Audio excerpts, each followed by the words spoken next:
보통 황혼이혼이라고 하면 가부장적인 남편으로부터 벗어나기 위한 아내분들을 먼저 생각하시는데요. 그런데 이제 꼭 그렇지만은 않습니다. 최근에는 남편분들이 황혼이혼을 요구하는 사례들이 많아지고 있어요. 그 이유를 살펴보면 왜 황혼이혼을 결정했는지 조금 이해가 가더라고요. 그 이유가 뭐냐면요.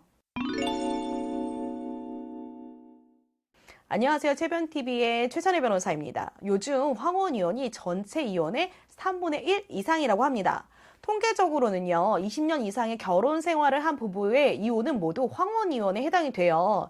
그래서 은퇴 후에 65세 이상이 돼야 이혼하는 거를 꼭 황혼이혼이라고 분류되는 건 아니에요. 조론도 사실 5, 60대 가장 많이 하는데 조론 이상으로 이 나이 때 이혼도 많습니다. 65세 이상의 황혼이혼은 여성들이 더 많이 요구하지만 20년 이상의 결혼 생활을 한 5, 60대의 경우에는요, 남성들이 이혼을 요구하는 경우가 조금 더 많습니다.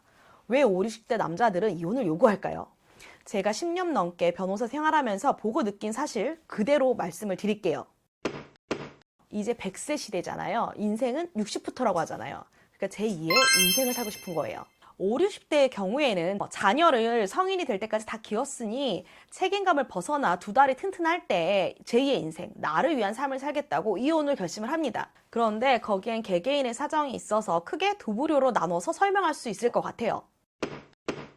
가족과의 유대감이 적고 외로운 분들이 많은 것 같아요. 흔히 돈 벌어오는 기계, ATM 기기처럼 가족의 생계를 책임지고 있지만 책임감만 있고 아내로부터 무시당하고 자녀들과 사이도 소원한 경우에 남편분들이 있어요.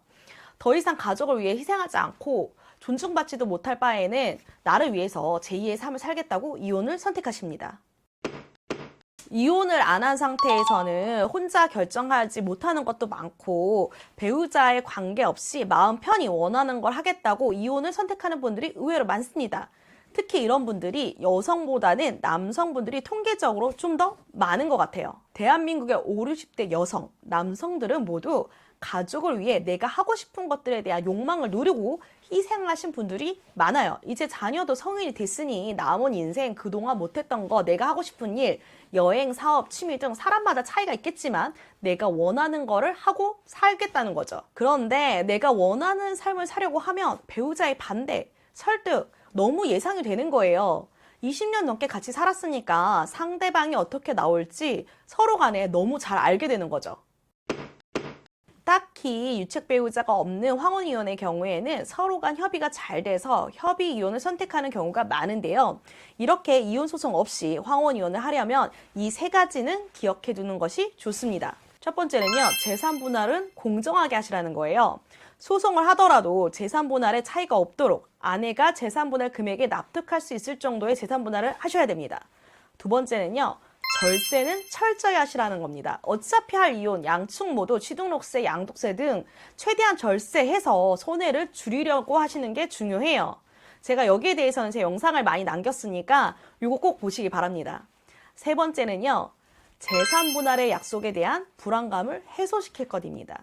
아내와 같이 전문가를 찾아가서 재산 분할에 대한 약속 미행에 대한 그 리스크에 대한 설명도 듣고 어떻게 하면 방법을 줄일 수 있는지도 듣고 재산 분할에 대한 소유권 이전 등기 시점 등을 같이 상담받아서 배우자와 나 모두 안심하는 것이 중요해요. 그래서 협의혼을 선택하셨다 하더라도 최소한 재산 분할 협의서 작성은 전문가에게 맡기고요.